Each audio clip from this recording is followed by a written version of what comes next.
Hello everyone, welcome back, and this video will start with illustration number 4. Question कह रहा है that following notes pertain to the balance sheet of Preet Limited as on 31st March 2022. Authorized share capital दिया हुआ है, issued share capital दिया हुआ है. अच्छा देखो, एक चीज़ ध्यान रखना, जैसे पिछले क्वेश्चन पे हमें था, मुझे लगता है वैसे कुछ हो सकता है इस क्वेश्चन पर भी हो. ऑथराइज्ड 1,50,000 इक्विटी शेयर्स है, issued 1,35,000 equity shares which is again partially paid. ठीक है, रिजर्व्स एंड सरप्लस हमें दिया हुआ है, यहाँ पे हमें कैपिटल रिडेम्पशन भी दिया हुआ है. हमारा क्या सीक्वेंस होता है, पहले कैपिटल रिडेम्पशन, फिर सिक्योरिटीज़ प्रीमियम, फिर जनरल रिजर्व, फिर प्रॉफिट एंड लॉस अकाउंट. ठीक है, नेक्स्ट कह रहा है ऑन 1 अप्रैल कंपनी ने फाइनल कॉल किया है for 1,35,000 equity shares. The call money was received on 20th April. Company ने डिसाइड किया है to capitalize by way of bonus 1 shares for every 4 shares held. हर 4 शेयर के बदले 1 शेयर कंपनी इशू करेगा. Okay, show the necessary journal entries and prepare the extract of balance sheet. Okay देखो, हर 4 share के बदले company 1 share issue करता है. 1 share के बदले कंपनी 1/4 शेयर्स इशू करेगा. 1,35,000 शेयर्स के बदले कंपनी 1/4 इंटू 1,35,000 इतना शेयर्स इशू करेगा. कितना आता है? 3 × 12, 3 × 12, 13, 14, 15, 30, 7 × 28, 5, 0, 33,750. ठीक है, एक बार यहाँ पे देखो, कुछ असम्पशन इन्होंने लिखा है. ठीक है, इन्होंने बस अब यहाँ पे आप एक चीज़ नोटिस करना कि 33,750 शेयर्स जब कंपनी एडिशनली और इशू करता है तो वो आपका 1,35 में 33,750 आप ऐड करो, कितना हो जाएगा? 168,750 which exceeds the authorise share capital. Right, तो कंपनी क्या कर रहा है, कंपनी मतलब कंपनी ने क्वेश्चन में यहाँ पे हमें स्पेसिफिकली नहीं बताया है, जैसा पिछला क्वेश्चन में बताया था.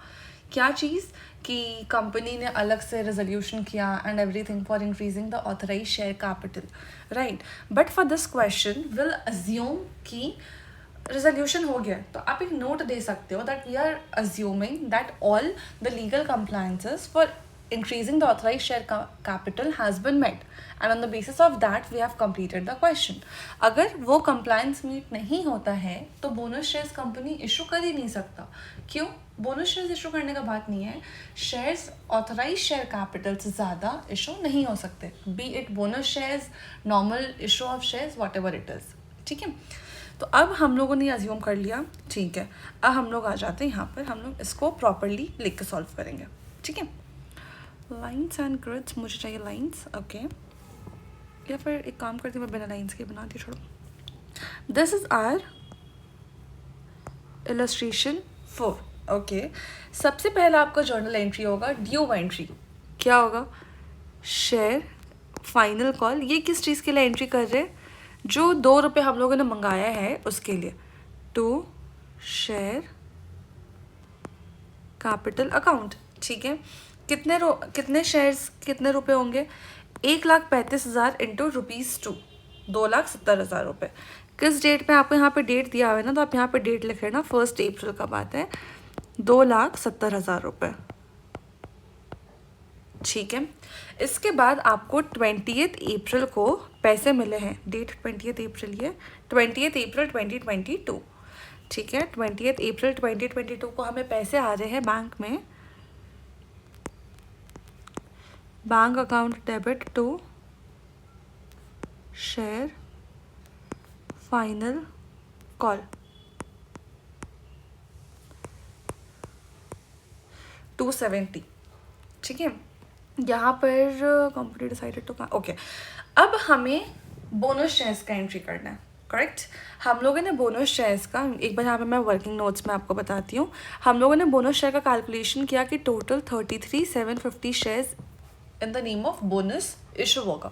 33,750 कैसे निकाला था हम लोगों ने? हर 4 शेयर के बदले 1 शेयर दे रहा है कंपनी. 1 शेयर के बदले 1/4 bonus share. This is shares held या issued. This is number of bonus shares to be issued.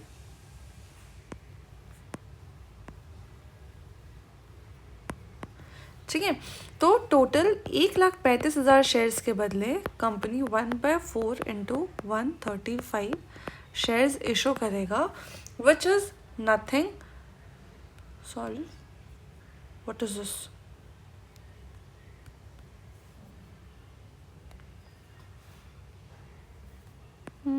1/4 into 135.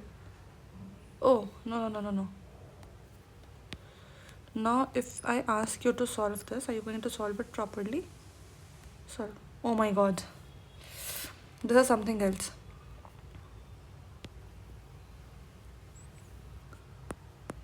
Will this work? We'll see if this is going to work. Equals whatever it is. It is 33,750. Okay, ये हो गया। आपका एक share 10 रुपये के है, आपको टोटल 33,750 शेयर्स इशू करने हैं। आपको ओ माय गॉड, आपको 3,37,500 की फंडिंग चाहिए। ठीक है, अब हम लोग कहाँ से पैसे लेंगे? हम लोग सबसे पहले लेंगे कैपिटल रिडेम्पशन रिजर्व से, फिर लेंगे सिक्योरिटीज़ प्रीमियम रिजर्व से, फिर लेंगे जनरल रिजर्व से, एंड एट लास्ट लेंगे प्रॉफिट एंड लॉस अकाउंट से। ठीक है, अब सबसे पहले देख लेते हैं ना कितना अमाउंट्स है। हमारे कैपिटल रिडेम्पशन में है 60,000, जनरल रिजर्व में है 1,80,000। ठीक है, इधर आ जाते हैं। कैपिटल रिडेम्पशन में है 60,000, इसमें है 1 लाख, सॉरी कुछ गलत किया मैंने, 1,80,000 is on a general reserve, right, 1,80,000। ठीक है, सिक्योरिटीज प्रीमियम में है आपके पास 37,500 रुपये। आपको टोटल कितने पैसे लेने हैं? 2 बोनस टू शेयर होल्डर्स। कितने पैसे लेने हैं? 3,37,500, राइट, 337,500। उसमें से आपने अभी तक कितने पैसे ले लिए? 1,80 और 60, 2,40, 2,40 और 37,500, 2,40 और 37, ये हो जाएगा आपका 277,500 रुपीज़ आपने ले लिया है। आपको टोटल लेने हैं 337,500। आपका अमाउंट हो जाएगा 60,000। ठीक है, 60,000 का अमाउंट होता है। आप ये 60,000 कहाँ से लोगे? और प्रॉफिट एंड लॉस अकाउंट से। ठीक है, देखो यहाँ पे हम लोग अमाउंट चेक कर लेते हैं। 60,000 हम लोगों ने लिया है प्रॉफिट एंड लॉस अकाउंट से, सिंपल। इसके बाद हम लोग क्या करेंगे? इस बोनस में जो पैसे हम लोगों ने ट्रांसफ़र किया है, इसको हम लोग क्या करेंगे? ट्रांसफ़र कर देंगे टू शेयर कैपिटल। तो bonus to share holders to share capital account, 337,500, 337,500। ठीक है, इतना में कोई डाउट नहीं। अब हम लोगों को बनाना है बैलेंस शीट। हम लोग यहाँ पे सबसे पहले प्रीत लिमिटेड है, राइट, तो balance sheet of Preet limited. आप एक दिखा देना कि एक्सट्रैक्ट है, हमेशा एक्सट्रैक्ट लिखना मत भूलना। ठीक है, सबसे पहले हमारा क्या जाएगा? Equities and liabilities. उसमें सबसे पहला हेड जाता है शेयर होल्डर्स फंड। उसमें आपका सबसे पहला आइटम जाएगा, सॉरी हाँ, शेयर कैपिटल। ठीक है, मैं यहाँ पे नोट नंबर 1 देती हूँ, और हम लोग नीचे नोट्स टू अकाउंट्स बनाएंगे, एंड यहाँ पर शेयर होल्डर्स फंड का जो शेयर कैपिटल है, इक्विटी शेयर कैपिटल है जो भी है, उसको हम लोग शो करेंगे। ठीक है, अब आपको यहाँ पे एक मिनट, यस, अब हम लोग आते हैं इधर क्वेश्चन के एक डिटेल्स को लेके वहाँ पे ट्रांसफ़र करते जाएंगे। ठीक है, सबसे पहला आपका जाएगा नोट्स टू अकाउंट्स में, शेयर कैपिटल में ऑथराइज्ड शेयर कैपिटल। ठीक है, ऑथराइज शेयर कैपिटल आपका प्रेफरेंस शेयर्स के लिए एज इट इज़ रहेगा 15,000, 12% प्रेफरेंस शेयर्स 10 रुपीज़ ईच। तो हम लोग यहाँ पे वही सेम चीज़ लिखेंगे, 15,000, 12% preference shares at the rate ₹10, तो ये हो जाएगा आपका 1,50,000। अब आप बताइए मेरे को इक्विटी शेयर्स मेरा कितना होगा। इक्विटी शेयर्स आपका 1,68,000 होगा। 1,50 मत लिखना, गलत हो जाएगा वरना, ठीक है। 168,750 equity shares, 168,750 equity shares at the rate ₹10, तो ये हो जाएगा 16,87,500। ये हो गया आपका ऑथराइज्ड शेयर कैपिटल। अब हम लोग बात करेंगे इशूड एंड सब्सक्राइब्ड कैपिटल का, ठीक है। वो कितना होगा। प्रेफरेंस शेयर्स आपका 12,000 इशू हुआ है, ठीक है। तो हम लोग यहाँ पे दिखाएंगे 12,000, 12% preference shares at the rate ₹10, ये हो जाएगा 1,20,000 रुपये। एंड इक्विटी शेयर्स कितना जाएगा, पूरा का पूरा 168,750 equity shares at the rate ₹10। इसका अमाउंट आप यहाँ पे लिख दो 1687500 एंड यहाँ पे लिखो 33,750 33,750 33,750 33,750 shares ₹10 at the rate ₹10 issued via bonus, ठीक है। यहाँ पर कितना अमाउंट हो जाता है 168 1 सेकेंड 7500 10 1 6 7 8 18,07,500, ठीक है। ये अमाउंट मेरा आ गया यहाँ पे 18,07,500। एक बार अमाउंट चेक कर लेते हैं हम लोग भी। 18,07,500, ठीक है। इसके बाद हम लोगों को दिखाना है अब second would be reserves and surplus, ठीक है। रिजर्व एंड सरप्लस के लिए मैं यहाँ पे नोट नंबर 2 देती हूँ।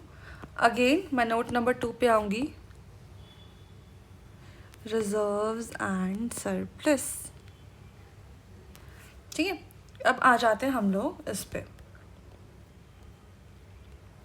आप देखो आपके पास जनरल रिजर्व था 1,80,000 का, आपने पूरा का पूरा यूज़ कर लिया, राइट। तो हम लोग उसको प्रेजेंट कैसे करते हैं। जनरल रिजर्व 1,80, आप यहाँ पे लिख देना used for issue of bonus shares, used for issue of bonus shares. इसका बैलेंस कितना है, नील। सिमिलरली आपका कैपिटल रिडेम्पशन रिजर्व देखेंगे हम लोग, उसमें भी वही चीज़ लिखेंगे, यूज्ड अमाउंट दे के लिखना है खाली। उसके बाद सिक्योरिटीज़ प्रीमियम रिजर्व लिखेंगे, उसमें भी लिख देंगे कि used for issue of bonus shares. And at last profit and loss account या statement of P&L, and again उस पर दिखाएंगे कितना यूज्ड हुआ है वैसे, ठीक है। तो कैपिटल रिडेम्पशन रिजर्व अब जाएगा आपका 60,000, तो यहाँ पे हम लोग दिखाएंगे capital redemption reserve 60,000 which is again used for issue of bonus shares, तो this makes the amount as nil। फिर बात करते हैं सिक्योरिटीज प्रीमियम का 37,500,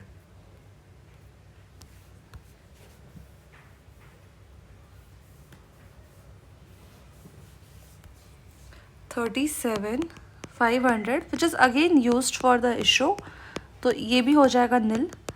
अब बात करते हैं प्रॉफिट एंड लॉस अकाउंट का। ये है 3 लाख, इसमें से हमने सिर्फ 60,000 यूज़ किया है, जर्नल एंट्री आपको याद होगा। तो यहाँ पे हम लोग दिखाएंगे 3 lakhs एंड इसमें मैंने 60,000 यूज़ कर लिया, तो इसका सिर्फ अमाउंट जाएगा 2,40,000 रुपये, ठीक है। ये 2,40,000 आपके रिजर्व्स एंड सरप्लस का पार्ट बनेगा, दैट्स इट। इसके सिवाय आपको कोई डिटेल्स दी हुई नहीं है, आप और कुछ नहीं दिखा सकते। देखो इसका बस आप एक टोटल कर देना, आपका क्वेश्चन सॉल्व हो जाएगा, ठीक है। आई होप आपको ये क्वेश्चन समझ आया होगा। इस पर बस आप एक और कॉन्सेप्ट समझ लो, इफेक्ट्स क्या होता है बोनस शेयर्स का, क्या क्या इफेक्ट होता है। सबसे पहला क्या होगा, आप जब भी बोनस शेयर्स इशू करते हो आपका शेयर कैपिटल बढ़ता है, नो डाउट, ठीक है। दूसरा कह रहा है reduction in EPS and other पर शेयर वैल्यूज, इसको समझो क्या कह रहे हैं।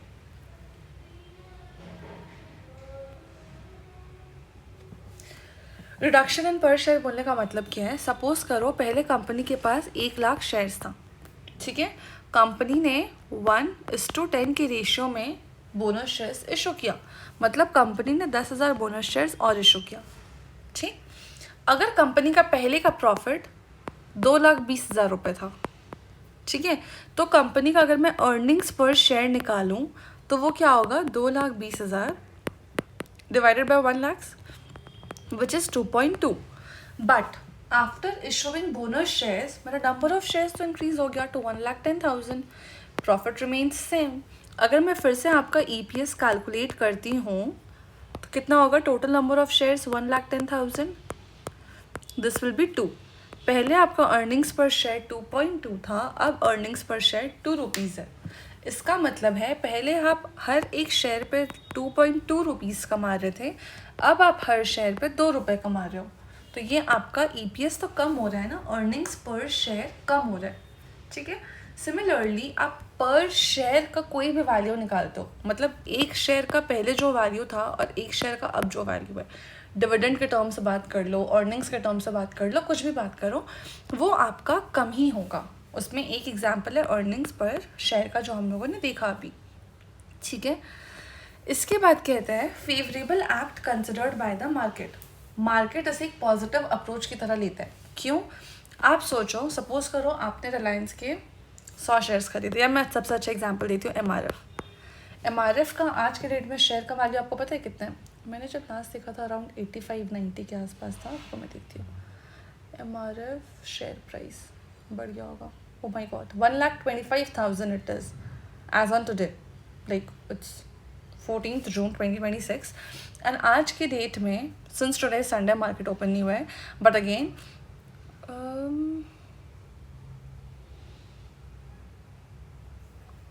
It is around 1,25,000। ठीक है, अप्रॉक्सीमेटली। अब आप देखो, सपोज आपने 10 शेयर्स लिए थे MRF के 12,50,000 रुपये के। ठीक है, आपको कंपनी बोनस इशू करती है इन द रेशियो ऑफ 1:10, मतलब आपको एक शेयर और मिल गया। ठीक है, एक शेयर और मिल गया, मतलब एक शेयर का वैल्यू 1,25,000 रुपये होता है, राइट? तो आपको 1,25,000 के वर्थ का चीज़ और मिला है।